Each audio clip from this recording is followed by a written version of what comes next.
Hi, this is Tom Mariano, Executive Director of Instructional Technology, Strategic Planning, and Communications, with a presentation that was given originally on November 3rd to the assistant principals and principals across the district to help them start to come back to their buildings and develop plans for moving forward with one-to-one computer technology for students over the next 3 years. So the focus questions of this presentation are: what technology upgrades can schools expect over the next 3 years? How might those upgrades support what each school's mission, vision, and values are focused on? And what factors should schools consider as they develop a 3-year one-to-one rollout? So here first is a diagram that demonstrates what's been going on in upgrading technology across our district. The green bars show you that we're working on upgrading the Wi-Fi infrastructure in every building. We're almost complete with the elementary schools, as you see, finished by the winter of 2017. Olympia is going online right now. We're going to do some work over December and should have that done right into spring of 2017 as we await the delivery of some hardware, leaving us with the Arcadia campus, the Athena campus, and Odyssey, which needs some more significant capital improvement type work. We're currently submitting a Smart Schools Bond Act plan, and if everything gets approved in time, we anticipate having that work over the summer of 2017 into the fall to have that complete. Meanwhile, that purple bar shows you that a one-to-one teacher cadre has been in operation since summer of 2016. This is a group of approximately 35 teachers who have already been experiencing one-to-one, that is, one computer for each of their students.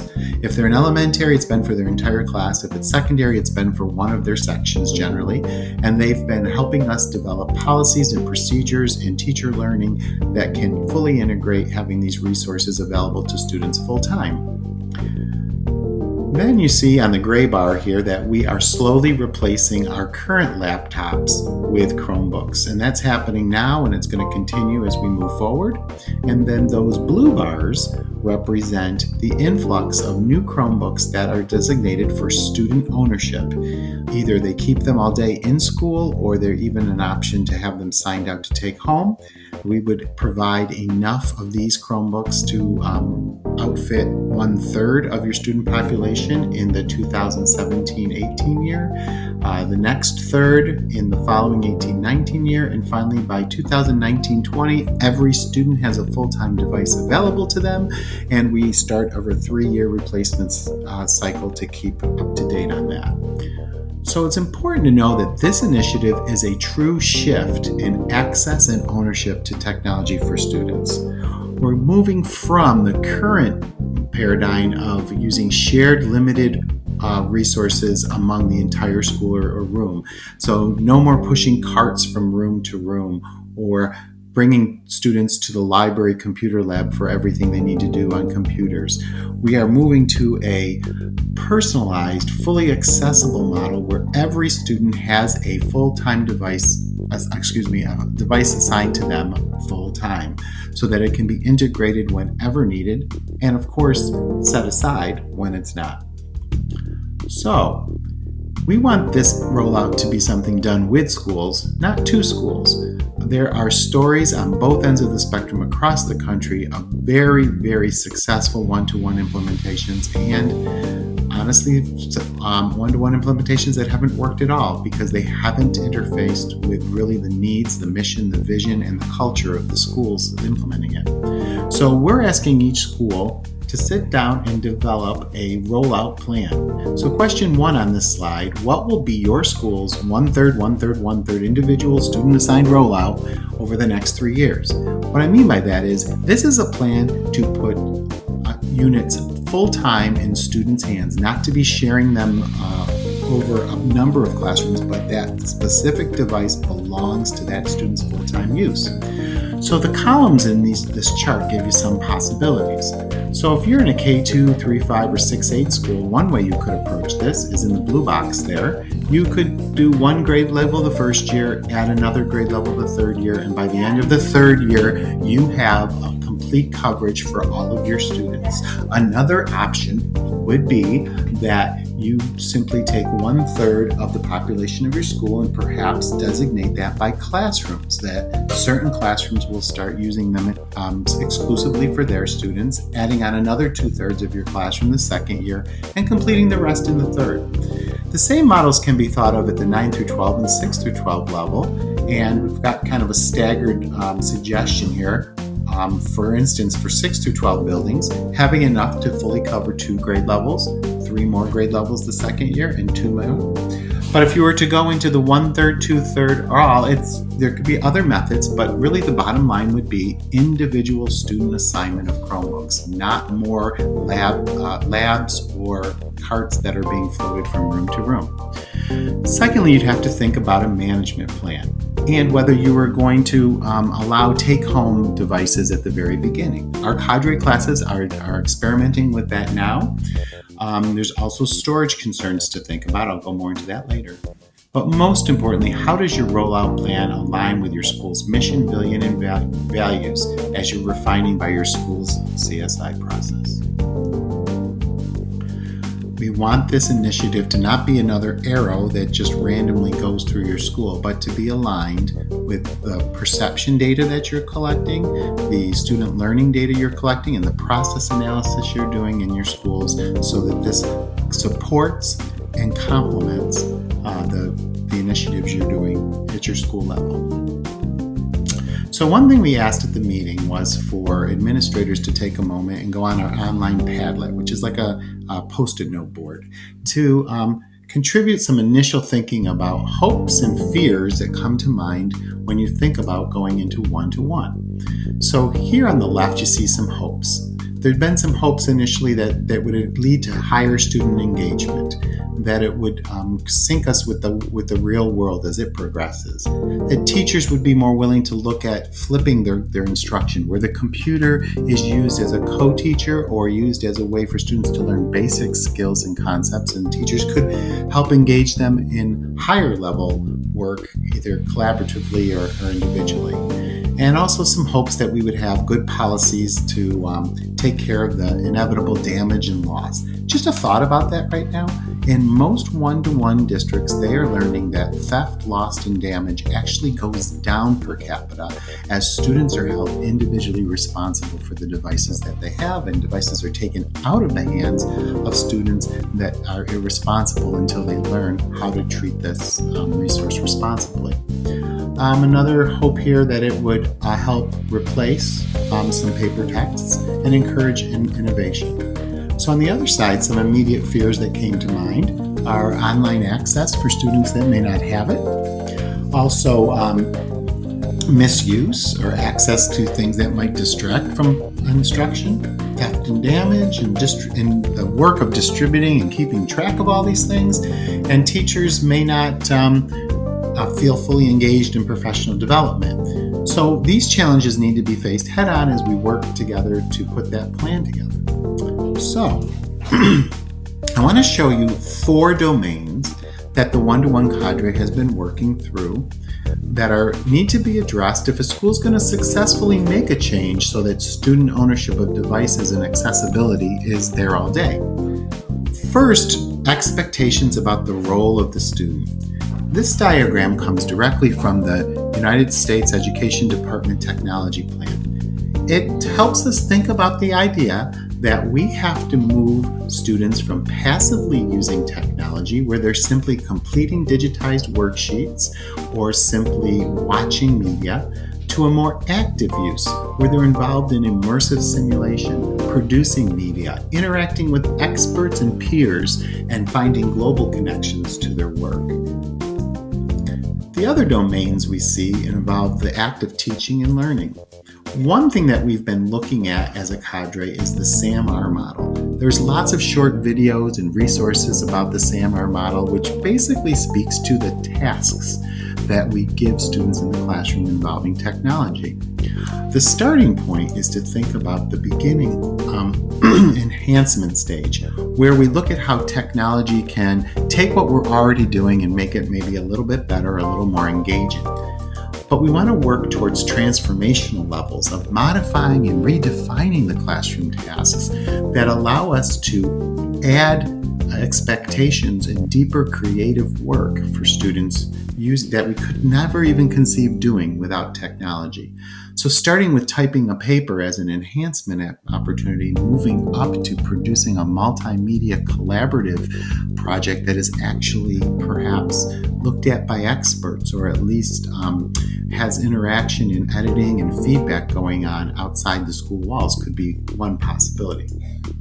Another thing that comes to mind is, and that we've been working on in the cadre, is the different ways to set up the classroom, strategies that shift and transform the roles of students and teachers. Blending is just that idea that the computer becomes the co-teacher, as I mentioned earlier, doing some of the things that's student learning that they don't need another person with, and then blending that with the interpersonal project-based or small group instruction that really meets their needs in a personal level. And flipping is one form of that, where students even do some of that computer-independent work outside of the classroom, so that when they come to the classroom, they can spend that time doing a higher level, more engaging tasks. Finally, digital citizenship is going to be even more important to teach our students. One section of digital citizenship has to do with the students' social interactions and their own image of themselves, and of course, preventing cyberbullying and digital drama. Another portion involves safety.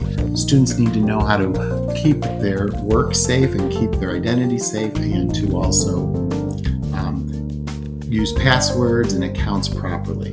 And they need to think about the digital footprint that they're leaving behind, about their reputation.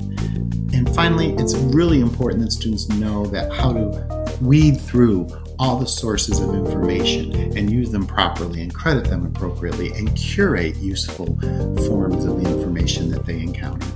So here's a website that you'll really want to dig into further. It is a website that is from Common Sense Media, and there is a huge amount of online video-based and print-based materials, curriculum that go over these at age-appropriate levels.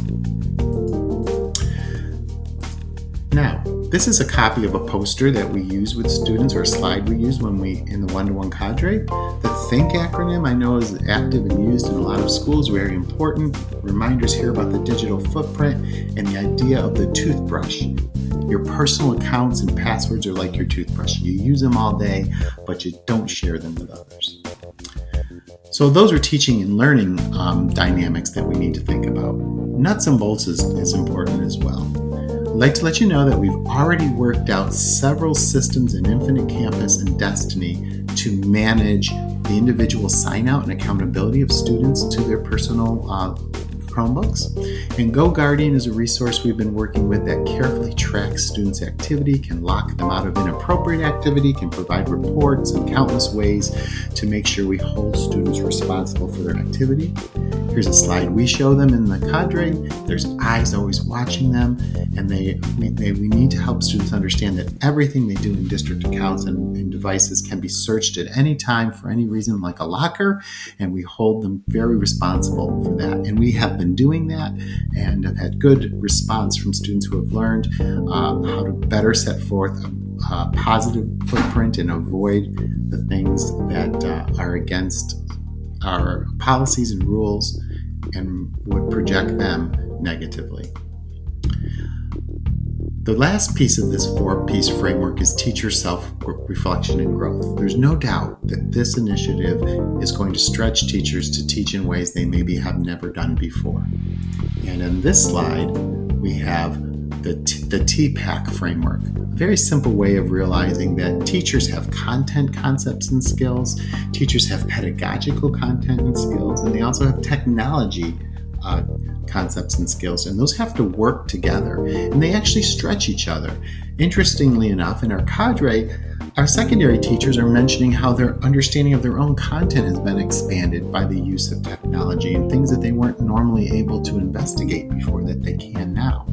Pedagogical skills and how do you choose certain teaching strategies to hold students accountable? Quick example is the use of Google Docs to monitor the writing of kids in real time, providing them feedback and keeping them on task, using add-on called Draft Back to watch a student's writing in time lapse so you can work with students about their habits. All these things stretch that center portion of the circle where we use technology, pedagogy, and content to be effective teachers. So other factors to consider are who is going to be your first adopters. We have our cadre that some of them may be in your schools. You certainly need to rely upon them and their experiences. You can probably think of second adopters who are ready to jump right on board. But we have to carefully consider when and how we'll engage concerns and those who may resist the change and want to wait till the very last minute.